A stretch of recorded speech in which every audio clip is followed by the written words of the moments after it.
კვლავ ღია ეთერში ვართ. საქართველოს მართლმადიდებელი ეკლესია ახალი კათოლიკოს პატრიარქის არჩევის პროცესშია. ეს გადაწყვეტილება გავლენას მოახდენს არა მხოლოდ ეკლესიის შიდა ცხოვრებაზე, არამედ ქვეყნის სულიერ საზოგადოებრივ და გარკვეულწილად პოლიტიკურ მომავალზეც. ამ არჩევნებში მთავარი კითხვა მხოლოდ ის არ არის, ვინ გახდება პატრიარქი. უფრო მნიშვნელოვანი კითხვა, როგორი ეკლესია გვექნება შემდეგ წლებში. საკუთარ სამოციქულო ტრადიციაზე მყარად მდგომი, თანამედროვე გამოწვევებთან დიალოგის უნარის მქონე ეროვნული ეკლესია, თუ უფრო ჩაკეტილი, იზოლაციონისტური და იმ სივრცეებისკენ მიბრუნებული ინსტიტუცია, სადაც დღეს რუსეთის ეკლესიას და რუსეთის სახელმწიფოს თავისი მკაფიო ინტერესები აქვს. სინოდის ხდომის შემდეგ უკვე ვიცით პატრიარქობის სამი კანდიდატი. მოსაყდრე შიომუჯირი, მიტროპოლიტი იობი აქიაშვილი და მიტროპოლიტი გრიგოლ ბერბიჭაშვილი. ვიცით პირველადი კენჭისყრის ხმების გადანაწილებაც. ვიცით ისიც, რომ მეუფე შიომ მიიღო მინიმალურად საჭირო მხარდაჭერა 20 ხმა. 39 წევრიან სინოდში საჭირო 50+1 ხმა, 50% + 1 ხმა. მაგრამ ეს ჯერ საბოლოო არჩევანი არ არის. და სწორედ აქ იწყება ყველაზე მნიშვნელოვანი ნაწილი. სამწუხაროა, მაგრამ გვიწევს ფაქტის აღნიშვნა და როგორც საერო არჩევნებზე ითქმევა ხოლმე, არჩევნების პირველი ეტაპი ჩატარდა მშვიდობიანად, კონკურენტულად, მაგრამ არასამართლიანად. ასეთი განცდა დატოვა სინოდის ხდომამ. თითქოს ძმური ქრისტიანული სიყვარულით მშვიდობიანად, გადაწყვეტილებისადმი სრული ლოიალობით, მაგრამ რამდენად სამართლიანი იყო ეს გადაწყვეტილება. ეს უკვე სერიოზული კითხვაა და რაც მთავარი ამ კითხვას თავად სინოდის წევრები ღიად და მკაფიოდ აყალიბებენ. სინოდის შემდეგ გავიგეთ, როგორ გამოეთიშნენ შესაძლო კანდიდატობას წმინდა სინოდის გამორჩეული წევრები. მეუფე ისაია დიპლომის არქონის არგუმენტით და მეუფე დანიელი ასაკობრივი ცენზისგან. ეს არის პროცედურული გადაწყვეტილება, რომელიც ბევრისთვის გაუგებარია. მით უფრო როცა იგივე სინოდის წევრები თავადაც იმავე წესებით არიან ეპისკოპოსებად გამორჩეული. და ახლა ამ წესების ინტერპრეტაციით სხვებს საპატრიარქო პერსპექტივას უკეტავენ. მეუფე ისაიამ სინოდის წევრებს ხდომის გამართვამდე რამდენიმე დღით ადრე, 24 აპრილს მიმართა. წერილში მოიყვანა არგუმენტები თუ რატომ არ უნდა შეეზღუდათ ის სემინარიის აკადემიური დიპლომის უქონლობის გამო. როდესაც 1995 წელს მინდა სინოდის თანხმობით ხელი დამასხეს ეპისკოპოსად, ეკლესიამ ამით დაადასტურა ჩემი მზაობა მღვდელმთავრობისათვის. ეპისკოპოსი თავისი არსით არის ეკლესიის მასწავლებელი. თუ მღვდელმთავარი აკმაყოფილებს ყველა მოთხოვნას ეპარქიის სამართავად და სინოდის წევრობისთვის, ბუნებრივია, მას უნდა ჰქონდეს უფლება მონაწილეობა მიიღოს საპატრიარქო არჩევნებშიც. ჩემი სწავლის პერიოდი ქვეყნისთვის ურთულეს წლებს დაემთხვა. მიუხედავად იმისა, რომ სასულიერო აკადემიაში ლექციებს ვესწრებოდი, რეალურმა ვითარებამ აკადემიური სწავლის ნაცვლად სამონასტრო მსახურებისა და უშუალოდ ეპარქიაში მოღვაწეობისკენ მიბიძგა. მიმაჩნია, რომ 10 წლეულების განმავლობაში ეპარქიის მართვა და ეკლესიის ერთგული მსახურება არის ის ცოცხალი გამოცდილება, რომელიც არანაკლებ ფასეულია, ვიდრე აკადემიური დიპლომი. ზემოაღნიშნულიდან გამომდინარე, სურს დავაყენო ჩემი კანდიდატურა. ამ გადაწყვეტილებით მი არ ვეძებ პატივს, არამედ სურს დავიცვა პრინციპი, რომ მღვდელმთავრის მსახურების ნაყოფი და ეკლესიისადმი ერთგულება მისი კომპეტენციის მთავარი საზომია. საგულისხმოა სწორედ განმარტება მოტივაციის ნაწილში მეუფე ისაია რატო წერს ამ წერილს თავად სინოდის წევრებს. მას არ დაუწყია საჯაროდ საუბარი ამაზე, მანამდე სინოდამდე, არც ახლა საუბრობს, რაც ჩემი ღრმარწმენით ძალიან დიდი შეცდომა, იმიტომ რომ ეს არ ეხება არც მის პატივს, ნამდვილად არ ეხება, ჩვენ ვიცით ყველა მისი ღვაწლის შესახებ, მისი საქმიანობის შესახებ.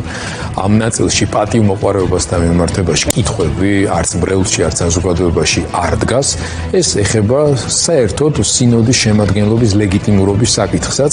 სწორედ ამაზე მიუთითებდა ის, როდესაც ამ საფრთხეს ხედავს, იმიტომ რომ ამ გადაწყვეტილების მიღებით კრიტერიუმი დგება კითხვის ნიშნის ქვეშ და ის გადაწყვეტილებები, რომელიც ამ სინოდის პირობებში, მათ შორის მისი უწმინდესობის ილია მეორის კურთხევით და სინოდის ხელმძღვანელობით იქნა მიღებული. საკითხის გასარკვევად ვეცადეთ დავკავშირებოდით სინოდის სხვა წევრებსაც, თუმცა უმრავლესობა ამჯერადაც კომენტარზე უარს ამბობს, თავს იკავებენ. ესეც ჩემი აზრით ძალიან დიდი შეცდომაა, რადგან ისინი გადაწყვეტილებას მარტო საკუთარ თავთან მიმართებაში არ იღებენ. ვესაუბრეთ ახალქალაქის კუმურდოსა და კარის მიტროპოლიტ მეუფე ნიკოლოზ ფაჩუაშვილს, რომელიც მიიჩნევს, რომ მისი ღვაწლიდან და მოღვაწეობიდან გამომდინარე მეუფე ისაიას საკუთარი კანდიდატურის დაყენების საშუალება უნდა მისცემოდა.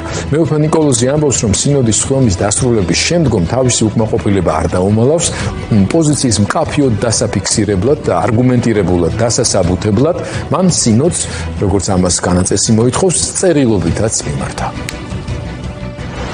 მეუფე ისაიამ ძალიან მკაფიოდ ჩამოაყალიბა თავის მიმართვაში სინოდის მიმართ, რომ მას არაფერი არ უშლიდა, რომ ეს ფორმალური დიპლომი ჰქონოდა, გარდა იმისა, რომ დიპლომის ფორმალური დიპლომის მიღების ნაცვლად იგი ომში იყო და სამშობლოზე ეკლესიას იცავდა ორჯერ. ორ სხვადასხვა ომში ღებულობდა მონაწილეობა. მეუფე ისაია არის ჩვენი დროის გმირი. და ამ გმირობისთვის პატრიარქმა განსაკუთრებული ჯილდო მას მიანიჭა. ეს არის უფიაზე ბრილიანტი ჯვრის დარების უფლება. თვითონ წაიკითხა ეს წერილი. შემდეგ სხვა მდოქტორებმა გამოთქვეს აზრი ყველა, ზოგმა ისეთი, ზოგმა ასეთი.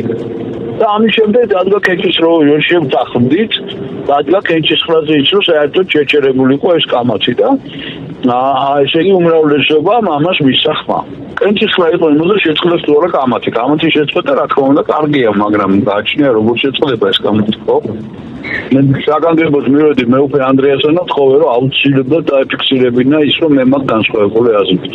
იმიტომ რომ მე ვაპირებდი და უკვე გავაკეთეს რომ გავაგზავნე სინოდში წერილი მეუფე ისაიამ არაჩვეულებრივად ჩამოაყალიბა ეს აზრი.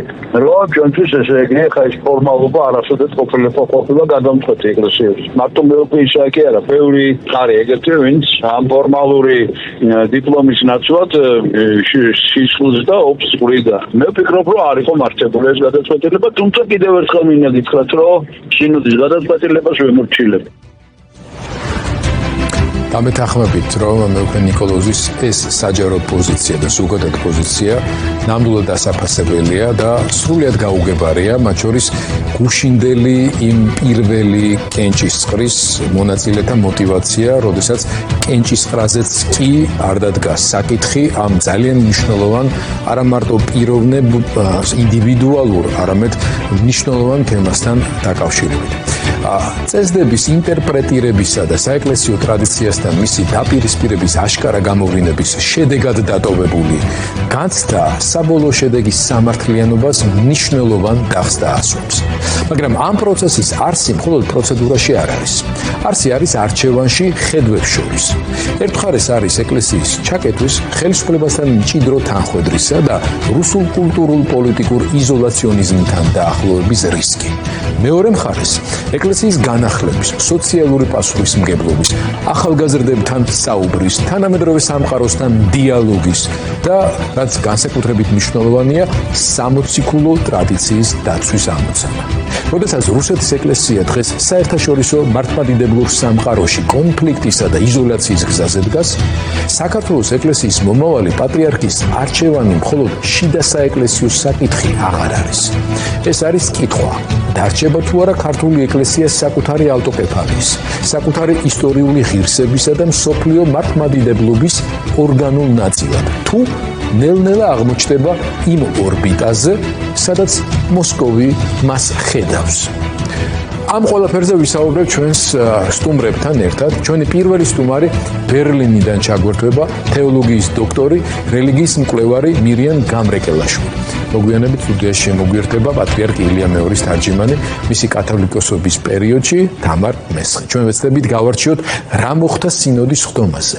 რამდენად წინასწარ განსაზღვრულია შედეგი, რა დგას თითოეული კანდიდატის უკან, სად ჩანს რუსეთის ინტერესი და როგორი პატრიარქი სჭირდება დღეს საქართველოს ეკლესიას. არა მხოლოდ ეკლესიას, არამედ მთელს საქართველოს, მთელს ქვეყანას. ბატონ მირიანი უკვე კავშირზეა, მადლობა მას გადაცემაში მონაწილეობისთვის და პირველი ალბათ ამ მომენტისთვის ყველაზე მნიშვნელოვანი კითხვა მაინც ასეთია. ბატონ მირიან, გუშინდელი გადაწყვეტილებით შეგვიძლია ვთქვათ, რომ გადაწყვეტილება უკვე მთლიანობაში მიღებულია და არაფერს ახალს გაფართოებულ საეკლესიო სხდომაზე არ უნდა ველოდოთ. მივესალმები თქვენს მაყურებელს. ცერე კორექტირებას გავაკეთებ მეგერთებით მიუნხენიდან და ამ ორ ქალაქს შორის დიდი პატრული. თავი ქვეყანა არ შემიძლია. თავი ქვეყანა. ის ვარ აღნიშნოთ თავისთავად ეს ცალკე აღსანიშნავი თემაა, როდესაც პროფესიონალი თეოლოგები ამ დარგში ყველაზე დიდი დამსახურების ღვაწლის და ამავე დროს შედეგების მქონე ქართველი თეოლოგები, როცა მათთან კომუნიკაცია გვჭირდება, საქართველოს ფარგლებს გარეთ არიან, ერთეულები არიან აქ შემორჩენილი, რაც თავისთავად მე მგონი სრულიად გაუყურებელია. დიახ, გისმენთ. ესე იგი, თვითონ სინოდის შემდეგ შედეგების ამგვარი დალაგება მაინც მოულოდნელი აღმოჩნდა ყველა იმ ადამიანისათვის, ვინც გარკვეულწილად მიახლოებულ სცენარს პროგნოზირებდა. დაახლოებით, ეხლა მეფშიო რომ იქნებოდა ამ სამეულში თავიდანვე რაღაცნაირად იყოს ცხადი, დანარჩენი ორი ჯგუფიც გამოკვეთილად მოქმედებდა, მაგრამ იქ იყო კიდევ რამოდენიმე, ასე ვთქვათ, კანდიდატზე საუბარი, რომელთა შესახებაც თავიდანვე მომწიფებული იყო გადაწყვეტილება. მე რომ არ დაგიმალოთ, ეხლა მეუფე ისაიას კანდიდატი სინოდის გამოყენებას არ ველოდი, იმიტომ რომ მანამდე კაფეოდ თქვეს ეს საკითხი. ანუ იგივე მოსაყდრის გუნდმა და იმ ხალხმა, ვინც ამ არჩევნებს ატარებს და ვინც არის პროცედურულ საკითხებზე პასუხისმგებელი, მათ ესე იგი განაცხადეს, რომ არსებობს დებულებაში არსებობს გარკვეული ტიპის სტანდარტები და მოდი ყველანი ამ სტანდარტების ირგვლივ გავერთიენთ. ანუ ეს ბევრი რკის მათ. რადგან მქონდათ ესეთი მოლოდინი იგივე მეუფე ნიკოლოზის ხელს ჩემთვის აუცნელია. თუმცა საკითხავია როგორ ავიდა 4-ზე მეუფეშიო, ეს არის პირველი საკითხი, რომელიც ყველას აინტერესებს. შემდეგ მეორე საკითხი არის ის თუ რატომ დააგვიანეს და რატომ არ ყავდათ გამოკვეთილი ერთი ლიდერი ეგრეთ წოდებულ რეფორმატორებს, ეგრეთ წოდებულ ასე ვთქვათ ამ სამოციქულო ხაზის გუნდს და რატომ მოხდა მათი მხრიდან რამოდენიმე კანდიდატის პარალელურად წამოყენება, ეს ყველას აინტერესებს, თუმცა აქაც არის გარკვეული ახსნა და ესე იგი რატომ დათმეს მეუფე დანიელის შესახებ ასაკის საკითხი, ანუ ესე მალე და უბრძოლველად. თუმცა ამასაც შეგვიძლია ვილაპარაკოთ. მოდით ბარემ ვილაპარაკოთ, იმიტომ რომ მოდი ვილაპარაკოთ. ეს არის საინტერესო ეს შემთხვევა, როდესაც სიტყვა დაჯგუფებების ხმარება არ არის აუცილებელი, კი არ არის, ანუ დაჯგუფებებზე აღარ არის საუბარი. რაღაც გარკვეული ხედვების ამ პერსპექტივის თვალსაზრისით გაერთიანებული სინოდის წევრების ერთობაზე არის აქ საუბარი და ამ ხრევ ცოტა არაორგანიზებულობა არაორგანიზებულად აშკარად გამოიყურებოდა მეორე ნაწილი ან მესამე ნაწილი, აი რამდენადაც შეგვიძლია ეს ნაწილებად ზოგადად დავუყოთ. თავისთავად პირველ რიგში ამ გადაწყვეტილებაზე კენჭისყრის დაუშვებლობაც იყო პირველი შეგვიძლია ვთქვათ, რომ ირიბი ძალის დემონსტრირება, რამაც შექმნა გარკვეული აღქმა ალბათ სინოდის იმ წევრებში, რომლებსაც ჯერ კიდევ არ ჰქონდათ გარკვეული გადაწყვეტილება მიღებული, ან სრულიადაც არაპირებდნენ პირველ ტურში მოსაყდრის მხარდაჭერას, რომ ასე ვთქვათ იმ 21 ადამიანს სინოდის წევრ შორის აღმოჩენილიყვნენ, ხო? თუ 20 წევრ შორის აღმოჩენილიყვნენ, რამაც განაპირობა აი ესეთი შედარებით მოულოდნელი შედეგი, თორე არავის ჰქონდა ეჭვი იმასთან დაკავშირებით, რომ პირველი კენჭისყრის მომენტში ის ყველაზე მეტ ხმას შეძლებდა რომ აეგროვებინა, სადაც მინიმუმ 3 კანდიდატი უკვე იფიგურირებდა როგორც ძირითადი კანდიდატები. თუმცა ჩვენ ვიცით რომ იქ 5 კანდიდატი იყო თუ 6 საერთოდ დასახელებული. ანუ მე გთავაზობ რომ მართლაც მოვიხსენოთ ეს ასე ვთქვათ როგორც ხედვის ჯგუფები და არა დაჯგუფება, ეს გერმანულად კარგი სიტყვა არსებობს ამასთან დაკავშირებით Denkschule, საზრუნო ასე ვთქვათ მიმართულება. ესე იგი, მაგრამ ეხლა აქ უნდა აღინიშნოს ის, რომ ეკლესია არ არის მოწყობილი როგორც ვთქვათ საეკლესიო სტრუქტურა არ არის ისეთი ბუნების, როგორც ვთქვათ, საერო პოლიტიკური და შიგა პრაიმერების გამართვის საკითხი ახლა იქ ცოტა სპანელად დგას, ამიტომ როგორც მივხვდი, ამ სამოციქულო ხაზის ასე ვთქვათ, სააზროვნო ჯგუფმა ეს სინოდი გამოიყენა პარალელურად როგორც შიგა პრაიმერი, ანუ თავისი ჯგუფიდან ყველა თეორიული კანდიდატი დატოვა კენჭისყრაზე, რათა ენახა ღიად თუ ვინ მიიღებდა მათ შორის ყველაზე მეტ ხმას, რაც თავისთავად ძალიან გაბედული და გულწრფელი გადაწყვეტილება უნდა ითქვას.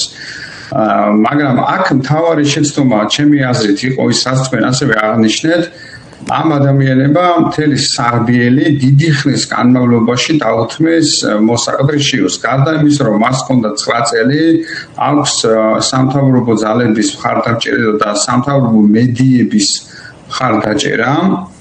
ამის ასე ვთქვათ, ამასთან დაკავშირებით, ანუ კიდევ დამატებითად, მათ დიდი დრო მისცეს პატრიარქის გარდაცვალებიდან დღემდე ისინი ერიდებოდნენ საჯარო კომენტარებს, საჯარო ასე ვთქვათ, გამოსვლებს და მათი ხედვები ხშირად საერთოდ უცნობია. მაგალითად, იგივე მეუფე ისეიზე გავიგეთ, რომ ეს არის კარგი ადამიანი, წრფელი, მართლა მოსიყვარული და კარგი ქრისტიანი, მაგრამ რა ხედვა აქვს მას, როგორ წარმოუდგენია საქართველოს ეკლესიის მომავალი, ჩემთვის მაგალითად სრულიად უცნობია, ბუნდოვანია, არ ვიცი, შეიძლება ვწდები, მაგრამ ასეთ არ მინახავს. გასაგებია, რომ ის არის, ასე ვთქვათ, სათნო და ყასმოყვარე. იგივე ეხება სხვებს, მხოლოდ სინოდის, ესე ვთქვათ, სხდომის წინ აღმოვაჩინეთ თქვენს ორ გადაცემაში იყო, როდესაც მათ წყობრად ერთხელ მეუფე ზენონმა და ერთხელ მეუფე გრიგოლმა წყობრად და სისტემურად წარმოადგინეს, ასე ვთქვათ, გარკვეული ხედვა. მართლა მურცვლად გეუბნებით, ეს იყო მხოლოდ რაღაც ბოლო წინა დღე. და ეს საკმარისი რა თქმა უნდა არ აღმოჩნდა. ამ გადაუწყვეტელ, ასე ვთქვათ, მონაწილეებს შორისაც ამ დაბნეულობამ ბუნებრივია შეიძლება უბიძგა მართლაც რომ მათ ხმა მიეცათ გამოკვეთილი ლიდერისათვის, სანამ სიტუაცია გაერკვეოდა. ეხლა რაც შეეხება თქვენს კითხვას, ყველაფერი გადაწყვეტილია თუ არა, ამას მე არ ვიტყოდი, მიუხედავად ამგვარი სურათისა, ჩვენ როგორც ქრისტიანებს გვეგრძალება საბოლოო გადაწყვეტილებამდე უარი ვთქვათ საკუთარ მოლოდინებზე და იმედებზე და ყველაფერი ასე ვთქვათ ჩავთვალოთ, რომ პრედესტინირებული, ანუ წინასწარ უკვე გადაწყვეტილია. გაფართოებულ კრებაზე კიდევ ერთხელ დაიწონება ამ ადამიანების ასე ვთქვათ პიროვნული თუ გუნდური ასე ვთქვათ ხედვები და ამის შემდეგ კვლავ გაიმართება სინოდის სხდომა, სადაც უკვე ჩვენ ავირჩევთ პატრიარქს და ორივე ამ სხდომაზე შეიძლება ნებისმიერი რამ მოხდეს და სრულიად მოულოდნელობის საღმოსავლო.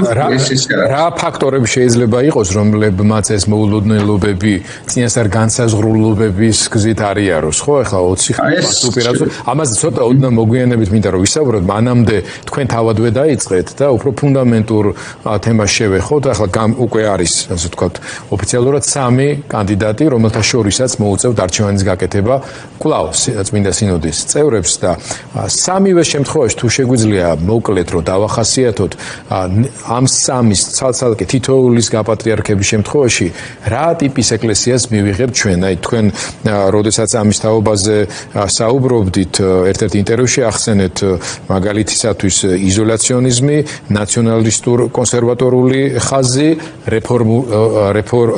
რეფორმის ხაზი პირობითად რომ დავარქვათ. თუ შეგვიძლია იდენტიფიცირება ამ კანდიდატების შემთხვევაში ცოტა უფრო მეტი ვთქვათ ამ პერსპექტივის შესახებ. ისე კი, ეხლა ეს გარეთ თვალიდან რაც ჩანს, რასაც ისინი ასხივებენ რა გზავნილებს და მათ შორის სიტყვიერადაც, საჯაროდაც, ამას დაკმობით განავითარებ მე ამ 3 ასე ვთქვათ, 3 მოდელის ვარიანტი. ერთ-ერთი რაციონალურ კონსერვატორული ეს გახლავთ მეუფე იუბის ხედვა, რომელიც მან ასე ვთქვათ ფართო საზოგადოებასაც შესთავაზა, ყოველ შემთხვევაში მრევლს გააცნო. მან ის შეგვიძლია რომ აკურთხებს მეფეს მირონცხებით და ეცდება მოახდინოს მობილიზება, ასე ვთქვათ, ეროვნულ პატრიოტული ძალების და გააბწყინოს ჩვენი ქვეყანა სულიერად. ანუ დაახლოებით მოხდეს და განავრცოს საკუთარი ხედვა და მოწყობა, რომელიც მან რეალურად აქცია ძამას ხეობაში. დაახლოებით რო გითხრათ, ეს არის რაღაც ტრადიციული ქრისტიანული მოწყობის ლანდშაფტი, მეფით და ასე შემდეგ. ეს იქნებოდა მისი მოდელი.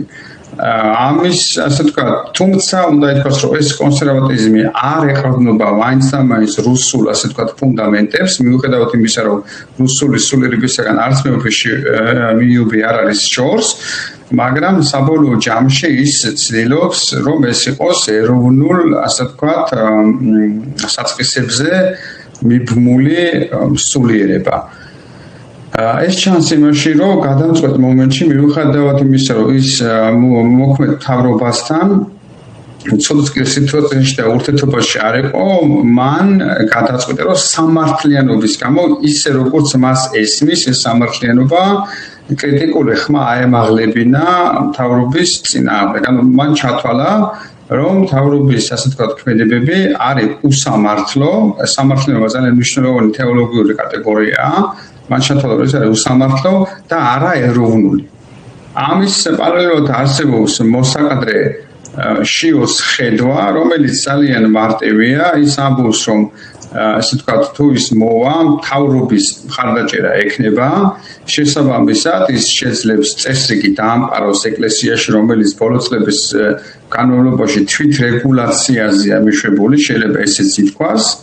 შემოგთავაზა თავისი მოდელი, რომელიც მან ააწყო მცხეთა-თბილისის ეპარქიაში, ძალიან საინტერესო სხვათა შორის შემოიკრიბა ეროვნულ დაქორწინებული ახალგაზრდა მღვდლები, ეს ბერობის საკითხი ძალიან ვთქვათ მისტიურად და ღრმად ეკიდება და ამიტომ არ არის მოსურნე მასიურად ბერად აღკვეცებისა. მეუბრობს ასე ვთქვათ ელიტასთან, როგორც პოლიტიკურთან, ასევე ეკონომიკურთან და მისი კონსერვატიზმი საერთაშორისო გადმოსახედიდან თუ შევხედავთ, ეყრდნობა თეორიას და მოძღვრებას, რომელიც ძალიან ცნობილია, ეს თქვენს ახსენეთ და ძალიან მომეწონა, რომ ასე კარგად იყავით გარკვეული ეგრეთ წოდებული რუსკი მირის შესახებ და რუსული სამყაროს შესახებ.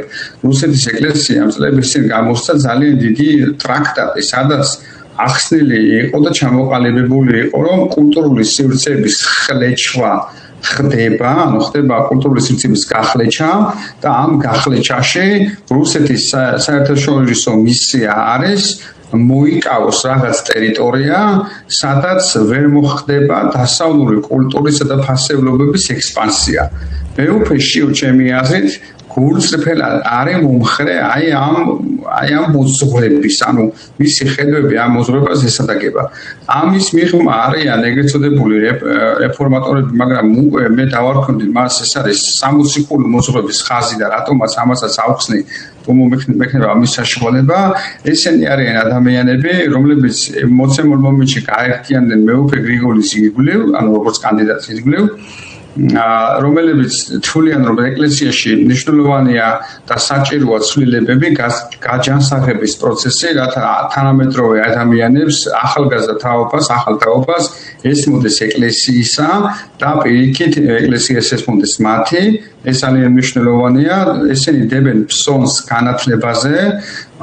მეუფე გრიგოლმა თავად მოახერხა ისეთ პერიფერიულ ქალაქში, როგორც არის ფოთი, ძალიან მნიშვნელოვანი და საერთაშორისო კონტაქტების მქონე სასწავლებლის შექმნა და რაც ყველაზე მთავარია და მივედექით ჩემთვის ყველაზე ფუნდამენტურ საკითხს, ისინი ძალიან უფრთხილდებიან საქართველოს ეკლესიამ არ დაკარგოს ორგანული კავშირი საერთო მართლმადიდებელ სხეულთან, რაც როგორც ახლა გამოვიკვეთ ამ ბოლო დროს დიდ საფრთხეშია. თუ ვებავთ ამ თემას ცალკე გავაგანოთ. აი ამ საფრთხის ძირითადი მატარებელი რა ფაქტორებია? აქ საუბარი არის სამოციქულო ეკლესიის მისიის შესრულებაზე. ესე იგი, ანუ საუბრა დეტალურად ზუსტად იმ ინტერვიუში, რომელიც ამის არჩევნების წინა დღეს ჩვენ სტუდიაში შედგა და ბევრისთვის ამ კუთხით, ამ პერსპექტივის დანახვა ვერ ვიტყვი, მაინც და მაინც სიახლე იყო, მაგრამ აღმოჩნდა, რომ ეს საკმაოდ სერიოზული საშიშროების პერსპექტივა possibility-ს აჩენს მოსკოვის საპატრიარქოსთან ერთ ორბიტაზე ჩატოვების შემთხვევაში, იმიტომ რომ ეს პროცესი პროგრესირებს ჩვენ პუტინის, ლავროვისა და კირილის განცხადებებს უსმინებთ, დოქტრინალურად ჩამოყალიბებულები არიან, ეს არ არის რაღაც შემთხვევითი გამოვლენა, ამას აქვს უკვე მწყობრი პოლიტიკის სახე. რა საფრთხეებს უქადის ეს ქვეყანას და შორის ქართულ მართლმადიდებელ ეკლესიას? ანუ ჩვენი მინდა ვიყავით ჩართული საერთოდ შიგა საეკლესიო ამბებში და ამბების სკვევაში ვინ როგორ დააყენებს კანდიდატს, რომ რაღაც მომენტში გამოგვეპარა საერთაშორისო დონეზე არსებული აქტივობები, თუმცა და ამაზე ხმამაღლა არ გვისაუბრია, არ უსაუბრია არც ერთ იერარქს და არც ერთ გადაცემაში ამის საშუალება არ გქონია. ეხლა ჩემი აზრით ხდება შემდეგი რაღაც რუსეთის პოლიტიკური ელიტები და რელიგიური ელიტები მივიდნენ დასკვნამდე, რომ ისინი ვეღარ შეძლებენ დასავლეთთან შერიგებას, თუ მოხდება ეს შერიგება, ეს იქნება რაღაც თავის მოჩვენებითი პოლიტიკური გარიგებები, ამიტომ ისინი ილტვიან დაუახლოვდნენ ჩინეთს. ამასობაში ჩინეთს რუსეთთან და დასავლეთთან გარდა სხვა ბევრი პრობლემებისა აქვს ერთი პრობლემა, მას მიაჩნია ქრისტიანობა და განსაკუთრებით დასავლური ქრისტიანობა ჩინურ ყოფით კულტურასთან შეუთავსებლად, რადგან ქრისტიანობა ქადაგებს პიროვნების თავისუფლებას, მისი პირადი ცხოვრების ხელშეუხებლობას, შეუვალობას, ბოროტების წინააღმდეგ ორგანიზებულ წინააღმდეგობას და ასე შემდეგ. ამიტომ ის დროებითი გათიშულობა, რომელიც არსებობს რუსეთის ეკლესიასა და ეგრეთ წოდებულ ბერძნულენოვან ეკლესიებს შორის, ნელ-ნელა მიდის დოგმატური და საეკლესიო გაფორმებისაკენ. თქვენ დაუსვით მეუფე გრიგოლის შეკითხვა ესოერის განცხადებასთან დაკავშირებით, სადაც მათ ის აგენტად გამოაცხადეს. თუმცა მანამდე, სანამ ისინი მეუფე გრიგოლზე და აბრაამზე დაწერდნენ ამგვარ რამეს, მე ძალიან გამიკვირდა, რომ უცებ არაფრიდან გააკეთეს დიდი განცხადება კი არა, კაფიო და თვალის მოჭრილი განცხადება მსოფლიო პატრიარქთან დაკავშირებით, სადაც მას უწოდეს ხორცს შესხმული ეშმაკი, დიავალ ვაპლაშენიე. ამის პარალელურად ძალიან გააქტიურებულია რუსული საეკლესიო მედიები, მათ გერმანიაშიც კი დააარსეს ორთოდოქს ჟურნალისტთა ასოციაცია, ჩადეს მასში ძალიან ბევრი ფული, ბევრ გერმანულ, რუსულენოვან და ინგლისურენოვან ვიდეო მასალებს აკეთებენ საქართველოსიც კი, ჩამოდიან საქართველოში, აქ აორგანიზებენ, ასე ვთქვათ, კონფერენციებს, უშინწილ გამართეს იმიგრაციული ან რუსული იმიგრაციული, ყოფილი იმიგრაციული ეკლესიის ეპისკოპოსების კრება ევროპაში, რომელიც შედგა აქ მიუნხენში, რადგან აქ არის მათი საკათედრო და მოკლედ ამ საერთაშორისო აქტივობებს თუ მიუმატებთ ლავროვისა და პუტინის განცხადებებს, უნდა ვივარაუდოთ, რომ რუსეთი რაღაც მომენტში შეამზადებს და წავას სქიზმაზე, ასე ვთქვათ, ევროპულ მართლმადიდებლობასთან და სრულად მარტო რომ არ აღმოჩნდეს ამ თავის რაღაც ყინულოვან სიცარიელეში, მისი სურვილი არის თან წაიყვანოს რამოდენიმე ეკლესია და მათ შორის ერთ-ერთი, რა თქმა უნდა, არის საქართველოს ეკლესია. ამიტომ ეს საფრთხე უკვე სხვაგვარად დავინახე პირადად მეც, რომ არ დაგიმალოთ. თუ აქამდე მეგონა რომ მეუფე შიო იქნებოდა უბრალოდ რუსეთის გავლენის, ასე ვთქვათ, ფიგურა, ეხლა უკვე ძალიან სერიოზულად შემაძრწუნა ამ ამბავმა და მივხვდი, რომ აქ სხვა გლობალურ, ასე ვთქვათ, კათლაზეა სწორება და ჩვენ შეიძლება 1700 წლის შემდეგ, მაშინ როცა გადავურჩით ძალიან ბევრ, ასე ვთქვათ, რხევას, შეიძლება მოუწყდეთ ჩვენს თავარ დედა ეკლესიას და ეს ითვლება ქალგეტონიკური ეკლესია, რომლის ძირიც არის ბერძნულ ენოვან კულტურაზე დაფუძნებული მართლმადიდებელი ეკლესიათა გაერთიანება 15 ავტოკეფალური ეკლესიისა. ბატონო მირიან, ძალიან მძიმე თემაზე საუბრობთ ახლა თქვენ უმძიმესი პერსპექტივით. არ შეიძლება არ გაგვახსენდეს თავად რუსეთის ცდელობა განხორციელებული ქართული ავტოკეფალიის, ქართული საქართველოს ეკლესიის ავტოკეფალიის გაუქმების, მაშინ მიზნები და ინტერესები იგივე იყო ერთიან იმპერიულ ქვაბში, საერთო მოხარშვის და უპირატესობის დაკნინების ქართული სახელმწიფოებრივი თუ ამ შემთხვევაში მისი ერთ-ერთი მთავარი მდგენელის ქართული მართლმადიდებლური ეკლესიის ისტორიის უპირატესობის გაუქმების, ნიველირების.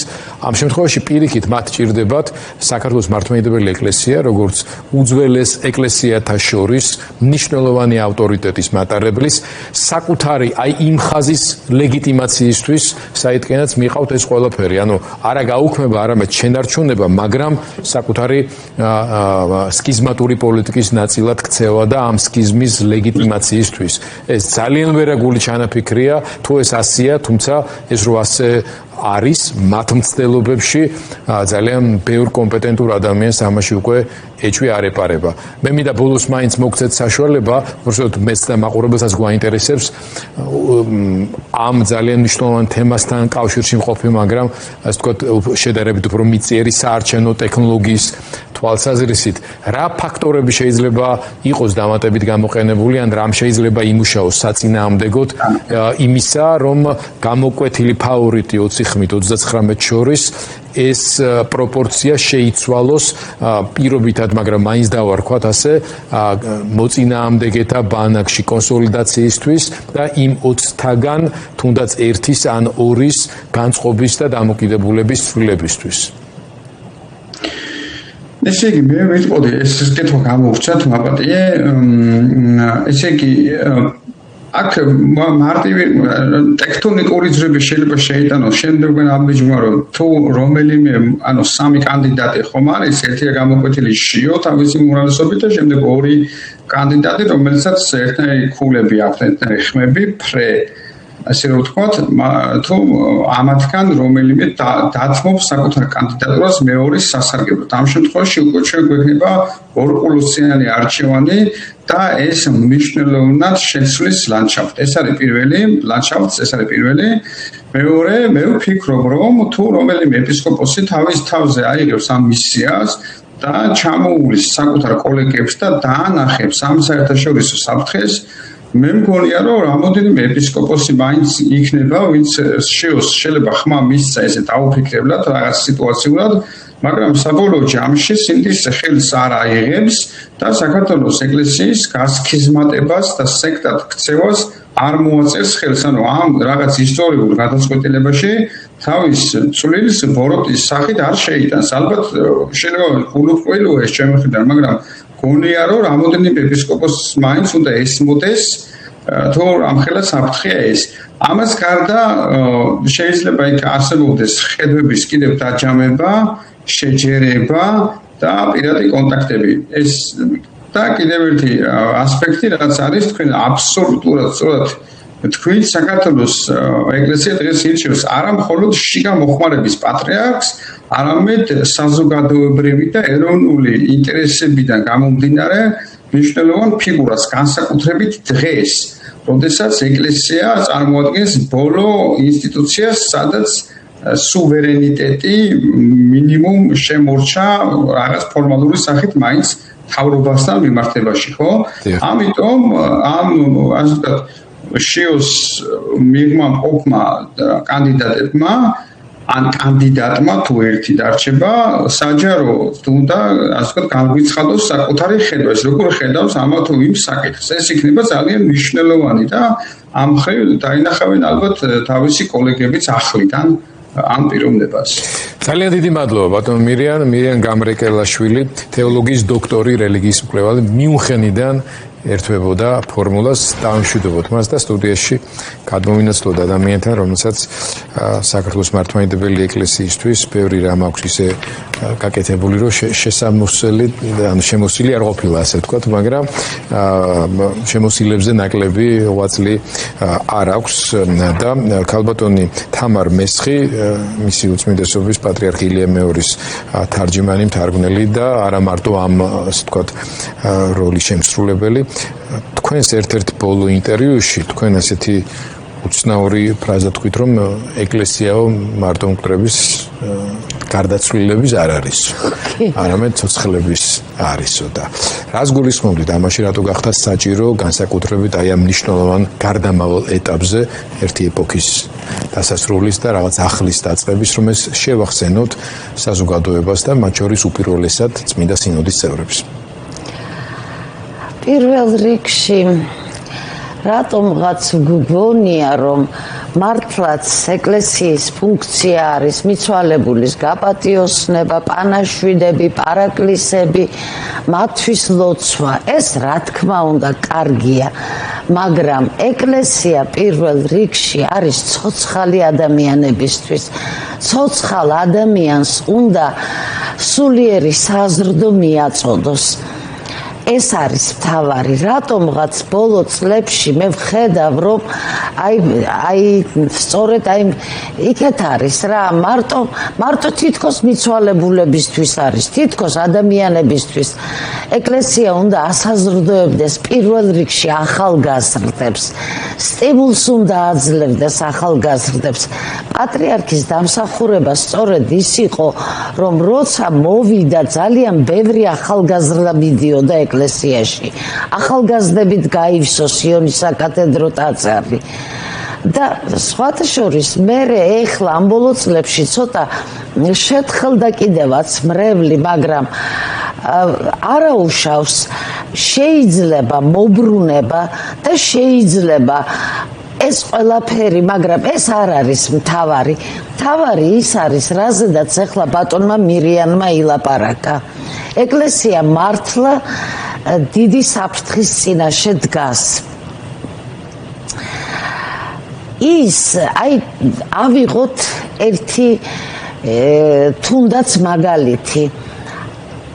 ყოველთვის ეკლესიის დამოუკიდებლობამ წინ წაუსწრო საქართველოს დამოუკიდებლობას, სახელმწიფოებრივ დამოუკიდებლობას. ასე მოხდა 1917 წელს, როდესაც ავტოკეფალია გამოაცხადეს ჩვენმა სახელოვანმა წინაპრებმა და 1918 წელს მერე მივიღეთ დამოუკიდებელი საქართველოს რესპუბლიკა. 1990 წელს მოხდა ცნობა და აღიარება ჩვენი უძველესი ავტოკეფალიის, 91 წელს გამოაცხადეთ დამოუკიდებლობა. ანუ რაც ხდება ეკლესია ყოველთვის არის წინსწრები. ეს ასე არის. ეკლესიაში მე ხლა რასაც ვაკვირდები 1997 წელს ჩვენი პატრიარქი იძულებული გახადეს რომ გამოსულიყო საქართველოს ეკლესიათა მსოფლიო საბჭოდან და ევროპის ეკლესიათა კონფერენციიდან.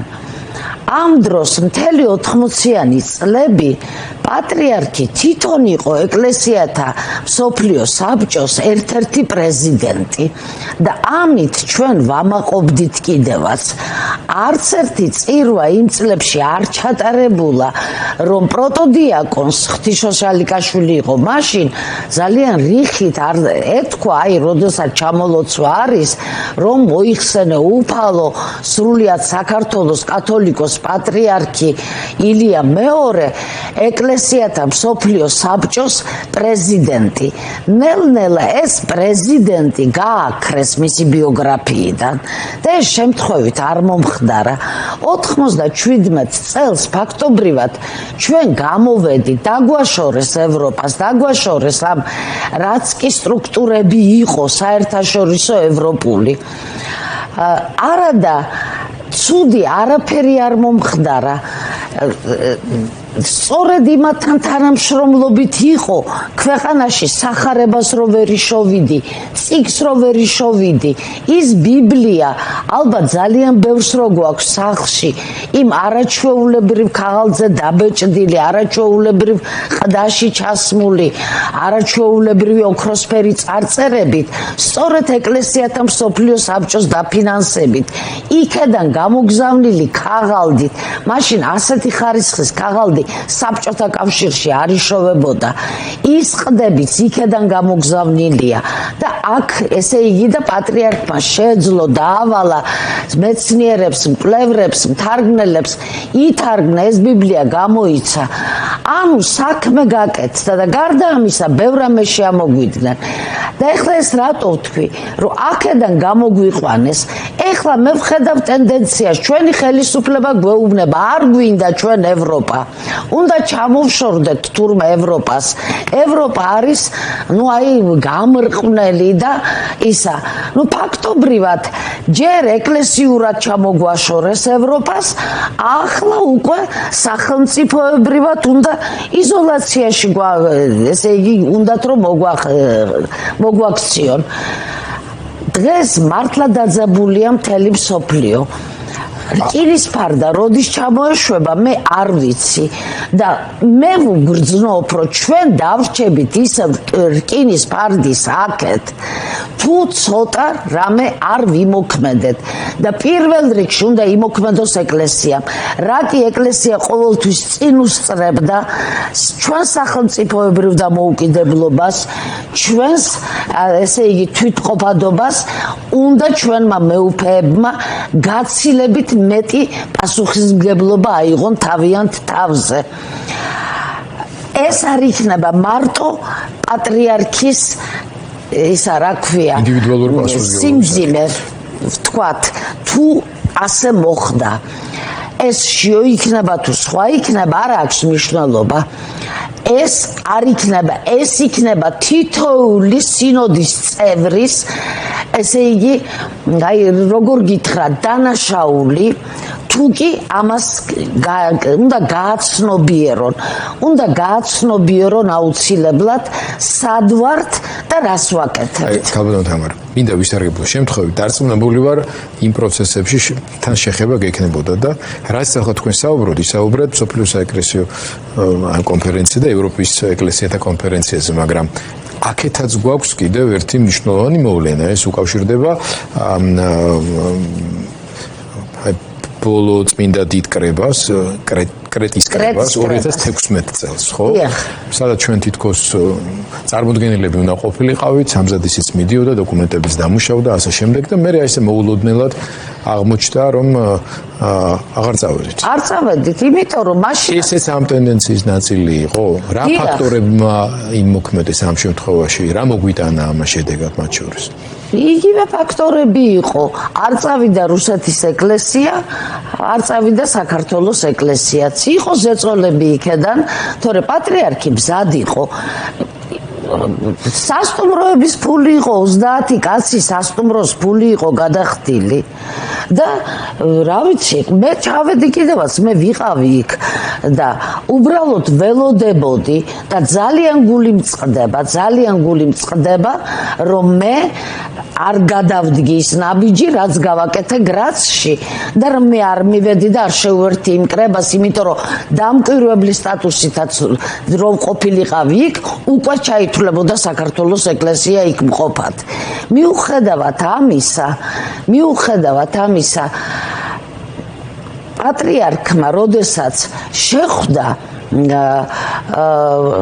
მის ყოვლადუწმინდესობას ბართოლომეოს უთხრა რომ არაუშავსო ჩვენო ყველა იმ დადგენილებას რაც იქ მიიღეს ამას გავითვალისწინებთ და ამით ვიხელმძღვანელებთო. რას გაუწია ანგარიში მისმა უწმინდესობამ როდესაც თითქმის უკვე გადაწყვეტილი მიღებული გადაწყვეტილების კორექტირება მოახდინა და დელეგაციას არაფერი იქ სადაო არ იყო ბოლოს და ბოლოს ეს კრება ათეული წლების განმავლობაში ემზადებოდა აგ წინასწარი შეხვედრები ხდებოდა შამბეზში და რა ვიცი წელიწადში ერთხელ და ხან ორჯერ მრავალი წელი მზადდებოდა ეს იმიტომ რომ მნიშვნელოვანი საკითხები უნდა გასულიყო და მზად იყო პატრიარქი რო წასულიყო და 2013 წელს როდესაც აქ იყო პატრიარქი ბართოლომეოსი ჩამოსული მაშინაც ისაუბრეს და პატრიარქმა მზაობა გამოაცხადა, რომ კრებას დაესწრებოდა და რამდენიმე საკითხზე ისაუბრეს კიდევაც, რომლებზეც თქვათ შეიძლება იმ კრებაზე ვერ გადაწყვეტილიყო, მაგრამ რაღაც სამომავლო პერსპექტივები დასახეს და ბოლოს ისე გამოვიდა, რომ არ წავიდა. არ წავიდა, იმიტომ რომ აი ესეთი ის იქნებოდა სიტუაცია, იქნებოდა, იმიტომ რომ არ იყო ძალიან ადვილად გადაიბირებენ ხოლმე ჩვენს ღვთლებს,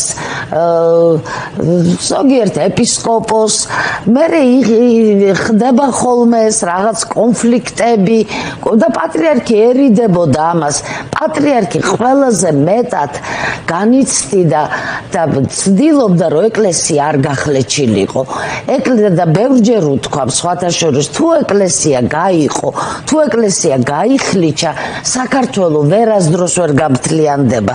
საქართველოს მომავალი არ ექნება. ამიტომ დგამდა ხოლმე ზოგჯერ აი რომ გაგიკვირდებოდა ადამიანს და დაიხევდა უკან თითქოს არ იყო დასახევი და მაინც იმიტომ რომ იმდენად უფრთხილდებოდა ეკლესიის ერთიანობას და აი ვინ აპროვოცირებდა ამ ერთიანობის რღვევას? აი ვინ აპროვოცირებდა? რა ძალები არის ისეთი? რა ძალები არის ახლა? ხო ვიცით საიდანაც მოდის ეს ძალები რუსული. როგორც ჩანს გამეორებები არის საჭირო. ბევრი თვალსაჩინო. ეხლა უნდა ვამბობდე ამას თუ არ ვამბობდე, მაგრამ 2000 ესა რა ქვია 17 წელს პატრიარქი არ იყო ისეთ მდგომარეობაში, რომ მას მოსაყდრე დასჭირვებოდა და გამოეცხადებინა. პატრიარქს ყავდა ქორეპისკოპოსები, რა ერთს დაავალებდა 1, 2, 3 ყავდა. შიოც კი ერთ-ერთი ის იყო ქორეპისკოპოსი.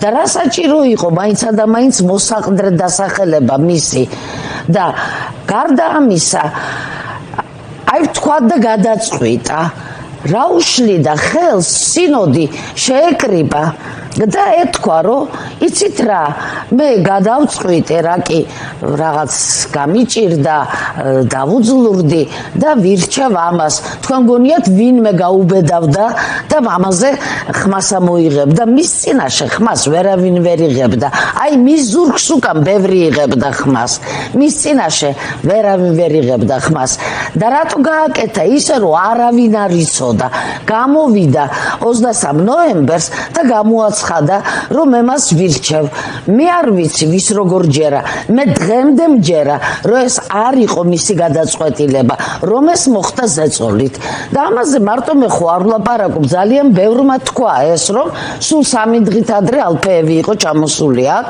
და ალბათ ნუ რაღაცა ეს ალფეევი რო დავაზუსტოთ იმ დროისთვის მოსკოვის საპატრიარქოს საგარეო ურთიერთობათა დეპარტამენტის ხელმძღვანელი და ამიტომ გავლენიანი ფიგურა ძალიან ისე საუბრობ მაგრამ სიმართლე ვიღაცამ ხომ უნდა თქვას ასე რომ არ იყო ეს ხალხსაც დააჯერეს რომ ეს იყო პატრიარქის არჩეული და საერთოდ ნუ ჩავატარებთ არჩევნებსო ესო პატრიარქმა და პატრიარქს როს დომოდა მას პატრიარქად დატოვებდა ასეთი პრეცედენტები არის ვისაც წაუკითხავს იერუსალიმის ეკლესიის ისტორია და ანტიოქიის ეკლესიის ისტორია განსაკუთრებით მე-16-მე-17 საუკუნეებში იმიტომ რომ მაშინ ოსმალეთმა დაიპყრო ეს ტერიტორიები და მათაც საშიშროების ჰქონდათ ასეთი საშიშროება არაერთი პატრიარქი უკვე როდესაც უკვე ხედავდა რომ დაუძლურებული იყო თავის სიცოცხლეში გაუპატრიარქებია მისთვის რჩეული მისთვის გამორჩეული ვთქვათ ეპისკოპოსი და იერუსალიმის საპატრიარქოს ასეთი წესიც კი ქონდა რომ თაბორის ეპისკოპოსი უნდა გამხდარიყო თუ მოულოდნელად გარდაიცვალებოდა პატრიარქი ხო შეიძლება ადამიანი უცებ რაღაც მოულოდნელად გარდაიცვალოს ესეც კი ისე განსაზღვრული ქონდათ იმიტომ რომ რა პირობებშიც ცხოვრობდნენ იმის მიხედვით მოარგეს წესი პატრიარქმა განა ეს არ იცოდა და რატო არ გააკეთებდა ამას თავის სიცოცხლეშივე 9 წელი აი სწორედ ეს 9 წელზე წყდება გული ყველაზე მეტად. იმიტომ რომ ეს 9 წელი ყველაზე მძიმე წელი იყო პატრიარქისთვის.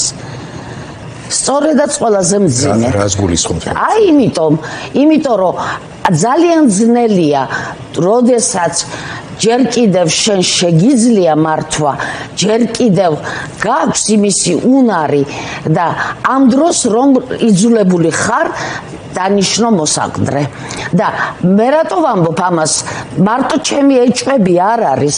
მეუფე პეტრემ ამას წინათ ხო ილაპარაკა, რომ რა კი მოსაყდრე დანიშნა, უნდა გადამდგარიყო.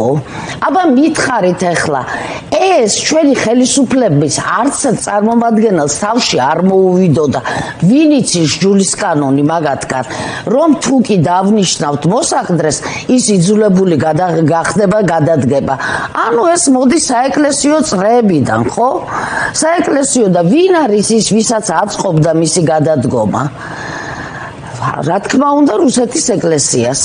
იმათ აწყობდათ, იმიტომ რომ ასე იყო თუ ძალიან ბევრი რამ გააკეთა, მაგრამ იცით ახლა რომ არიან ადამიანები, რომლებსაც რაღაცეები არ მოსწონთ და რაღაცეებს უწუნებენ, ეს რატო არ გააკეთა, ის რატო არ გააკეთა, თავიანთ თავს ვერ წარმოიდგენენ იმის ადგილზე თვითონ რას გააკეთებდნენ, ასე ადვილია სხვაზე ლაპარაკი, მაგრამ რაღაც მომენტში გადაწყვეტეს რუსეთში, რომ საკმარისია, ეხლა უკვე ჩვენ გვჭირდება ახალგაზრდა პატრიარქი, რომელიც გაივლის უკვე, იმიტომ რომ ამისი ავტორიტეტის გადალახვაც საკმაოდ ძნელი იყო. რა ავტორიტეტი ჰქონდა, ეს მის დაკრძალვაზე გამოჩნდა.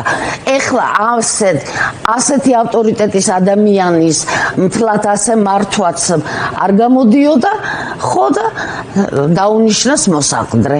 ამიტომ, როგორც არ უნდა ეწწინოს მეუფე შიოს, მე დღეს ვამბობ, მე არ მჯერა, რომ ეს იყო პატრიარქის მიერ მიღებული გადაწყვეტილება. ეს იცის ყველა მღვდელმთავარმა, აბსოლუტურად ყველა მღვდელმთავარმა და იმ 20-მა, რომელმაც მათ მისცა ხმა, აი მე არ ვიცი, ძალიან კი აღვარღვარებდნენ ცრემლებს, აი სამებაში მის კუბოსთან, აი გულში ჩაიხედონ და ქვეყნის ღალატი კი არა, ჯერ პირველად აი პატრიარქთან, აი არ ვიცი, მე იმქვეყნად, ხო სჯერათ იმ ქვეყნის, რა პირით უნდა შეხედონ თვალებში და მე ჩვენ რანაირად უნდა შევხედონ თვალებში. მე მაგალითად მე კარგი უკვე რაღაცა იმას აქში ვარ, რომ რა ვიცი, რამდენ ხანს ვიქნები კიდე, მაგრამ ამ ახალგაზრდებს რატო უღობავენ ამ გზას? რატო ესე იგი უკეტავენ ამ გზას? აი ცივილიზებული სამყაროსკენ. აი რატომ ვერ გავიგე? ეს არ ეპატიება არც ერთ ეპისკოპოსს და ვინც არ უნდა გახდეს პატრიარქი, შეოიქნება ის თუ რომელიმე იმ ორიდან ვისაც 7 ხმა აქვს, სულ ერთია, თუ ხმას არ მოიღებს, ყველა აბსოლუტურად, ახლა არ არის ის ძველი დრო, ყველამ ვიცით ვინ ვის მისცა ხმა. თუ გინდათ ეხლავე დავასახელებ ვინ არის ის 20 ხმა ვინ მისცა და 7 ვინ მისცა. მე მარტო კი არა, ყველა მისცის. ვინც ვიცით საჯაროდ რომ აძლევდნენ იმად გარდა ვიზე გაქვთ ეჭვი, იმათგან ვისგანაც მოულოდნელი ამაზე ლაპარაკი. ყველამ ვიცით და არაფერი არ იმალება. დღეს თუ დაიმალება, ხვალ გამოჩნდება, ზეგ გამოჩნდება, არ იქნება. ამიტომ ნუ აიღებენ საერთოდ, ესე იგი პასუხისმგებლიანად მოიკიდონ ამ საქმეს და იმიტომ რომ მარტო პატრიარქი არ დადანაშაულდება თუ რამე ისეთი მოხდება და მე კიდე გეტყვით, თქვა რა გონიათ იმ ავტოკეფალიას თავი რო შევაკალით და რომ მოვიპოვეთ, თქვა რა გონიათ ის ავტოკეფალია ხელშეუხებელია?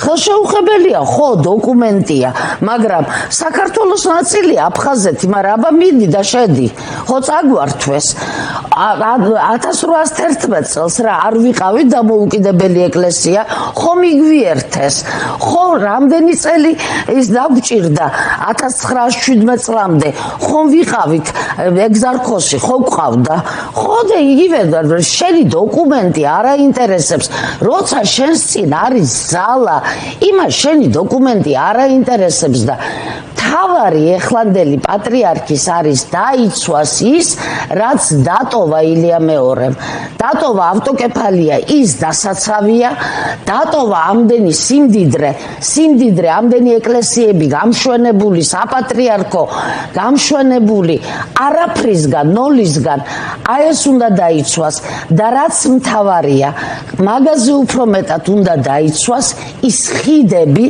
რაც პატრიარქმა გადო მართლმადიდებელ სამყაროსთან რაც პატრიარქმა გადო აი არა მართლმადიდებლურ სამყაროსთან თუნდაც და ნებისმიერ სამყაროსთან ნებისმიერი კონფესიის რელიგიის არ აქვს მნიშვნელობა პატრიარქი ცდილობდა ყველასთან გამოენახა საერთო ენას და მე გეტყვით საერთო ენა კი არა მართლა ყველა უყვარდა აი მე მჯერა ამისი იმიტომ რომ მე მოწმე ვიყავი ამისი როგორ ღებულობდა ის ამ ხალხს და როგორ აცილებდა ის ამ ხალხს პირველ რიგში სიყვარული გვჭირდება ჩვენ მომავალი პატრიარქის და ნებისმიერი მღვდელმთავრისაგან მთელ საქართველოს მოსახლეობას სჭირდება სიყვარული და ისა რა ქვია ზრუნვა სჭირდება ის ბავშვების მშობლები რო სხედან იქა დღეს რა უშლით ჩვენ ეპისკოპოსებს ხელს აი რომელიმეს არ არის საჭირო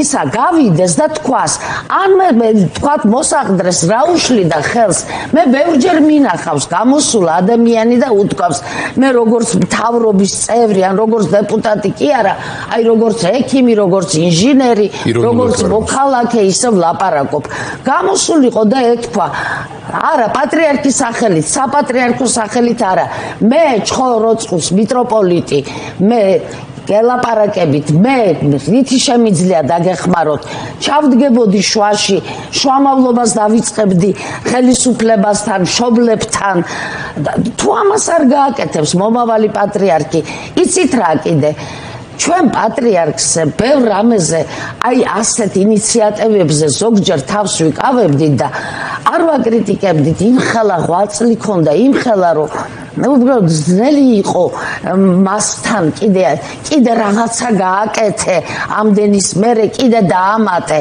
გვიჭირდა მაგრამ ეხლა ვინც იქნება იმასთან არ გაგვიჭირდება არც მოსახლეობას არ გაუჭირდება უფრო მომთხოვნი იქნება მეცაც გეტყვით როიცოდეთ თქვენ მიტინგები შეიძლება რუსთაველზე კი არა საპატრიარქოს წინ გაიმართოს ეგეთი დღეებით შეიძლება დადგეს თუ კი ნამდვილად ერს რაც სჭირდება ქვეყანას რაც სჭირდება იმას არ გააკეთებს მომავალი პატრიარქი და ნებისმიერი მღვდელმთავარი და პირველ რიგში ეკლესიას რაც სჭირდება და რწმენას და იმ სამოციქულო მისიას რომელიც აქვს ერთ-ერთ უძველეს ადამიანზე ზრუნვა მარტო მკვდრებზე მზრუნვა არ არის და სულთათანა არ არის მარტო აუცილებელია ცოცხალ ადამიანებზე ახალგაზრდებზე ზრუნვა საჭირო გზის გაკაფვა ცოდნის მიღება არის რომ შეძლონ თავის დამკვიდრებმა ახალგაზრდებმა არ გარბოდნენ ამ ქვეყნიდან და ციხეებში ალპებოდნენ აი ეს მინდოდა მე თქვა არ ვიცი ავღელდი და ბოდიშს მაგრამ მე ამ საკითხებზე ლაპარაკი სხვანაირად არ შემიძლია და სწორიც არის ეს. ქალბატონ თამარ, ძალიან დიდი მადლობა. შეგრძნებოდეთ არ შეგაწყვეტინეთ. კიდევ ძალიან დიდხანს მოგისმენთ და ბევრჯერ მოგისმენთ კიდეც. მადლობა თქვენი ემოციისთვისაც, თქვენი შინაარსისთვისაც, მთავარია ის რაც თქვით და იმ გამოცდილებისა და წარსულისთვის, რომლითაც ამ სიტყვის თქმის უფლება გაქვთ. ყველას ამის თქმის უფლება არც აქვს. მადლობა მინდა გითხრათ, რამე სხვა დაამატებდით რაღაც. არა, მართლა სერიოზულად გეუბნებით. მთელი გულით ვაკეთებ. ნუ რა შემიძლია, მაგრამ რაც შემეძლო, მთელი გულით ვაკეთე და ზოგჯერ ვამბობ, რომ აღარა უკვე მეც დავამთავრე ჩემი ეპოქა რა კი პატრიარქის ეპოქა დამთავრდა უკვე ჩემი ეპოქაც დამთავრდა მაგრამ ხო ხედავთ რომ ვერ ვისვენებ ვერც მოვისვენებ ეს ერთი პატრიარქის იმ საქმეს გაგრძელება სჭირდება გაგრძელება სჭირდება ნამდვილად გამოცდილება და კავშირები მათ შორის ჩემი აზრით ერთ-ერთი ყველაზე მეტად გამოსაყენებელი და საერთოდ მიკვირს აქამდე რატო არ შეგეხმიანე დაგიძახეს თუნდაც აი ერთ მაგალითს რო ავიღო, იმიტომ რომ ბევრი ყავთ ასეთი ადამიანები, რომელსაც ეს გამოცდილება აქვთ ეკლესიის წიაღში, სახელმწიფოზე რო არ ვილაპარაკოთ. მე არ ვიცი, ჩემთვის ეგ გასაკვირია, მაგრამ ეხლა თქვენზე არ ვსაუბრობთ, გასაგებია ამ შემთხვევაში. ერთი მინდა კიდე. აი რამდენიც არ უნდა ილაპარაკონ მსოფლიო პატრიარქსა, ბართოლომეოსზე. მაგინებლები, აგერ თქვა, ბატონმა მირიანმა რაც ხდება თურმე აგერ მთელს ევროპაში აგინებენ ჩვენთანაც აყავს მაგინებლები და დაინახეთ ხალხო ეს ადამიანი ყოველთვის მხარში ედგა პატრიარქს ყოველთვის მხარში ედგა აი აფხაზეთის საკითხშიც ავტოკეფალიის საკითხში მართალია თვითონ არ იყო მაშინ პატრიარქი მაგრამ სინოდის მდივანი იყო ყველაფერი მის ხელში გადიოდა ის წერდა ამ ტექსტებს ის აგზავნიდა მე ვთარგმნიდი მე ვაგზავნიდი ხო და აი იმ პერიოდიდან, აი იმ 80-იანი წლებიდან მოყოლებული ამ კაცისგან მე არ მინახავს საქართველოს ეკლესიისთვის მხარი არ დაეჭიროს და რატომ ვლანძღავთ პირიქით მოვეფეროთ მე არ ვიცი ეგეთი კეთილის მყოფელი ეგეთი მეგობარი ჩვენ კიდე ბევრი გვეყოლება არ ვიცი და აი ამაზე გულიმწყება ნუ აყვებით პროპაგანდას ისინი თავიანთ საქმეს აკეთებენ ჩვენ გავუფრთხილდეთ იმ ხიდებს იმ კავშირებს იმ ძმურ ურთიერთობებს რაც დამყარდა ამ წლებში მისი უწმიდესობის ძალიან დიდი დამსახურები და მათ შორის თქვენთაც. მადლობა მინდა გითხრათ. მადლობა რომ მაყურებელს თქვენთან ერთად დამშვიდობები, განაგრძეთ ფორმულას ყურებად, ჩვენ შეხვდებით ერთმანეთს უკვე პარასკევს ნახვამდის მადლობა რომ ჩვენთან ერთად იყავით.